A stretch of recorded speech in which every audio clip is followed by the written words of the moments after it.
प्यार तो होना ही था। भाग दो। अब तक आपने पढ़ा, नैना के घर पर उसे देखने के लिए लड़के वाले आने वाले हैं और श्रेया उन्हें घर पहुंचने से रोकने की कोशिश में लगी हुई है। इस बीच उसकी स्कूटी का एक कार से एक्सीडेंट हो जाता है। कार में हुए नुकसान की भरपाई के लिए कार में बैठा लड़का श्रेया का फोन लेकर वहां से चला जाता है। अब आगे वह लड़का अपनी गाड़ी लेकर आगे बढ़ गया और श्रेया बस उसे जाते हुए देख पाई। उसका मन तो कर रहा था कि इसकी अक्ल ठिकाने लगाए, पर अभी उसके पास भी टाइम नहीं था। वह भी अपने रास्ते निकल गई। गाड़ी में बैठा वह लड़का मन ही मन मुस्कुरा रहा था। उसके पास बैठा हुआ रोहित, कबीर का छोटा भाई, उसे देखकर कहता है, रोहित, क्या बात है कि आरआर ग्रुप ऑफ कंपनी का मालिक कबीर खुराना, जो अपने खड़ूस लुक के लिए फेमस है, वह हंस रहे हैं, वो भी अपनी फेवरेट गाड़ी के एक्सीडेंट होने पर। आपकी फेवरेट गाड़ी का एक्सीडेंट हुआ इसलिए आपको कोई सदमा तो नहीं लग गया ना? रोहित, चाचा, मुझे लगता है हमें गाड़ी हॉस्पिटल की ओर ले जानी चाहिए। तभी उसके सिर पर एक चपत लगाते हुए कबीर कहता है, कबीर, चुप कर वरना मार खाएगा। रोहित, भाई सच बताना, क्या आपको वो लड़की पसंद है? कबीर उसे घूर कर कहता है, कबीर, ये क्या बकवास है? अपना ये दिमाग ना तू काम में लगाया कर। रोहित, भाई सच बोल, अगर ऐसा कुछ है तो आप मुझे बता सकते हो। मैं जानता हूं मैं छोटा हूं, पर मैं इसे अच्छे से हैंडल कर लूंगा। कबीर उसके कान पकड़कर कहता है, कबीर, अच्छा, तो मिस्टर रोहित खुराना इतने बड़े हो गए कि वो अपने बड़े भाई की शादी भी करवा सकते हैं। रोहित, आओ भाई, कान छोड़ो ना, मैं तो बस आपकी खिंचाई कर रहा था। जानता हूं द ग्रेट खूब कबीर खुराना किसी भी लड़की के पीछे नहीं भागते, लड़कियां कबीर खुराना के पीछे भागती है। ड्राइवरों दोनों की यह प्यारी सी नोक-झोंक देख मुस्कुराने लगता है। कबीर और रोहित दोनों भाई हैं। इनका इस दुनिया में एक दूसरे के अलावा कोई नहीं है। एक दोस्त और है। तीनों बचपन से साथ रह रहे हैं। तीनों के बीच बहुत प्यार और विश्वास है। तीनों ने अपनी मेहनत के बल पर केआरआर कंपनी खड़ी की है और आगे इनके बारे में और रेहान कपूर के बारे में भी जानना है। रोहित, वैसे भाई, रेहान भाई कब आने वाले हैं? कबीर, कल उसका काम हो गया है, वह कल आ जाएगा। ड्राइवर, सर, हम पहुंच गए। इधर श्रेया वंश नैना को देखने आने वाला लड़का का पीछा कर रही है। श्रेया, कमाल है, इससे तो ये दी को देखने जाना था ना, तो ये गाड़ी सड़कों पर क्यों दौड़ा रहा है? भाई, कहीं तो ब्रेक मार। वंश गाड़ी को रेस्टोरेंट के सामने रोकता है और अंदर चला जाता है। फिर श्रेया भी उसके पीछे अंदर चली जाती है और अंदर का नजारा देखकर दंग रह जाती है। वंश एक लड़की के साथ बैठा था। वह लड़की बहुत रो रही थी और वंश शांति से उसे देख रहा था। वंश, देखो इशिका, अब कुछ नहीं हो सकता। मैंने फैसला ले लिया है। मैं शादी कर रहा हूं अपनी मां बापा की पसंद की लड़की से। हम दोनों के बीच जो भी था अब खत्म हो गया। इशिका, इतनी आसानी से सब खत्म कैसे कर सकते हो? तुम तो मुझे प्यार करते थे ना, तो फिर क्यों कर रहे हो मेरे साथ ऐसा? मैं तुम्हारे बिना नहीं जी सकती। प्लीज मुझे छोड़कर मत जाओ। वंश, इशिका, तुम समझ नहीं रही हो। मेरे घर वाले तुम्हें कभी स्वीकार नहीं करेंगे। हमें अलग होना ही होगा। प्यार तो मैं भी तुमसे करता हूं, पर मैं अपने परिवार के खिलाफ नहीं जा सकता। और तुम जानती हो ना, मां ने कैसे खुद को मारने की कोशिश की थी।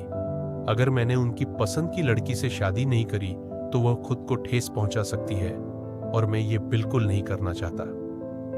इशिका, प्लीज एक बार फिर बात करते हैं ना। मैं भी चलती हूं तुम्हारे साथ। दोनों मिलकर उन्हें मनाएंगे। वंश, उदास होकर, मैंने बात कर ली है, कोई फायदा नहीं। श्रेया, ओ माय गॉड, यहां तो कुछ अलग ही सीन चल रहा है। चलो, मुझे अब ज्यादा मेहनत करने की जरूरत नहीं पड़ेगी। वह उन लोगों की ओर आगे बढ़ जाती है। Shreya, can I help you? Vansh, sorry, who are you? Shreya, oh, मैंने तो आपको अपना इंट्रोडक्शन दिया ही नहीं। Hi, I am Shreya, Shreya Kapoor. वह दोनों एक दूसरे को देखने लग जाते हैं। श्रेया, अरे दिमाग पर जोर मत डालिए, हम पहली बार मिल रहे हैं। वंश, देखिए प्लीज, हम पहले से ही परेशान हैं, आप हमें और परेशान मत करिए। श्रेया, पर मेरे पास तुम्हारी परेशानी का हल है। इशिका, वो कैसे? और आपको क्या पता हमारी परेशानी क्या है? श्रेया, क्या फर्क पड़ता है मुझे कैसे पता? आपको तो सोल्यूशन से मतलब है ना? वंश, और कैसे करोगी तुम हमारी हेल्प? श्रेया उन दोनों को कुछ बताती है। दोनों उसकी बात सुन खुश हो जाते हैं। वंश खुश होकर, थैंक यू सो मच। तुम्हें बता नहीं सकते तुमने हमारी कितनी बड़ी हेल्प की है। हम सच में एक दूसरे के बिना नहीं रह सकते। तुमने आज 3 जिंदगियां बचा ली। श्रेया, थैंक्स की कोई जरूरत नहीं है, बस शादी में बुला लेना खाना खाने। वंश, या of course and thanks again. Ishika भी उसे थैंक्स कहती है और वह लोग वहां से घर के लिए निकल जाते हैं। श्रेया भी सीधे घर जाकर नैना के पास जाती है और उसे बताती है कि वह लोग नहीं आने वाले। नैना खुशी से उसे गले लगा लेती है। दोनों नाचने लग जाते हैं। नैना की मां कमरे में आकर कहती है, नैना की मां, क्या कर रही हो तुम दोनों? जल्दी तैयार हो जाओ, मेहमान आने ही वाले हैं। वह दोनों एक दूसरे को देख हंसने लग जाती है। श्रेया धीरे से, अब इनको क्या पता कि हमने उनके आने से पहले ही रिटर्न टिकट उन्हें पकड़ा दी है। फिर मासूम सी सूरत बनाकर कहती है, श्रेया, जी आंटी, मैं भी कब से इन्हें यही समझा रही हूं कि शादी में अभी देर है, पर ये तो अपने सैया जी को देखने के लिए बड़ी उतावली हुई जा रही है। नैना की मां सुलेखा, क्यों तू मेरी बेटी की टांग खिंचाई कर रही है? श्रेया, क्या आंटी अभी नहीं करूंगी तो कब करूंगी? फिर दोनों गले लग जाती हैं। सुलेखा जी उन दोनों को जल्दी तैयार होने का बोलकर नीचे आने को कहती है। नैना, वैसे श्रेया तूने ये कैसे किया? श्रेया, कहानी छोटी सी है पर अभी सुनाने का टाइम नहीं है, शाम को बताती हूं। अभी आप तैयार हो जाइए। थोड़ी देर बाद वरुण, नैना का छोटा भाई, कमरे में आता है। वरुण, दी, लड़के वाले आ गए। दोनों एक झटके से उसे देखती है। श्रेया, वरुण, तुझे कोई गलत फहमी तो नहीं हुई है ना? कोई और आया होगा? वरुण, श्रेया दी, मैं उन लोगों से पहले भी मिल चुका हूं, मुझे पता है वही है। क्या आप भी जल्दी नैना दी को लेकर नीचे आइए, सब इंतजार कर रहे हैं। और वह नीचे चला जाता है। नैना, तूने तो कहा था कि वह नहीं आएगा, फिर कैसे आ गया? देख श्रेया, मैं रेहान से बहुत प्यार करती हूं, मैं किसी और से शादी नहीं करने वाली हूं, तू कुछ कर। और रोने लग जाती है। श्रेया उसे शांत करवाती है। श्रेया दी, आपकी शादी रेहान से ही होगी, प्लीज आप रो मत, मैं कुछ करती हूं।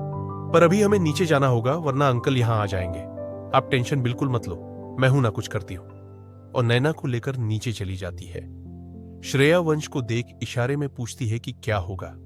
वह कोई जवाब नहीं देता। यह देख अब श्रेया को भी टेंशन हो जाती है। श्रेया नैना का यह रिश्ता होने से बचा पाएगी या नहीं, यह सब जानने के लिए कहानी का अगला भाग जरूर पढ़ें। साथ ही इस कहानी का सबसे अच्छा मोमेंट कमेंट में बताएं।